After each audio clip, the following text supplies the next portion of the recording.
દિવસ પહેલા અહીંયા કેબિનેટ મંત્રી નરેશભાઈ પટેલ, પૂર્વ મંત્રી ગણપતભાઈ વસાવા અને પૂર્વ સાંસદ ગીતાબેન રાઠવા સાંસદ અને તમામ ધારાસભ્યોએ લોકોને ગેરમાર્ગે દોરવા માટેના પ્રયાસો કર્યા હતા. એમણે કીધું કે આ પ્રકારના કોઈ પ્રોજેક્ટની મંજૂરી આપી નથી. ત્યારે જે રેરર પ્રોજેક્ટ છે, જે આંબા ડુંગરમાં જીએમડીસીનો પ્રોજેક્ટ, જેમાં 28 જેટલા ગામોને સંપાદિત, એમની જમીન સંપાદિત કરવાનું આ ગેજેટ, આ નોટિફિકેશન આ ભારતીય જનતા પાર્ટીની સરકારે 25 સપ્ટેમ્બર 2020ના રોજ પાડ્યું છે.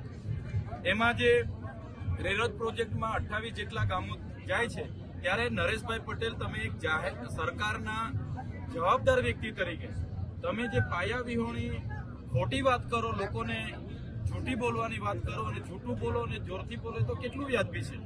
અને એ જ પ્રકારે તમે એનટીપીસી સાથે તમારી સરકારે હાઇડ્રો પ્રોજેક્ટ માટે એમઓયુ કર્યા છે, એમાં 18 ગામ જાય છે. ત્યારે એ પ્રોજેક્ટની પણ તમે કહો છો કે એવી કોઈ પ્રોજેક્ટ નથી થયા, તો આ એમઓયુ તમારી સરકારે કેમ કર્યા?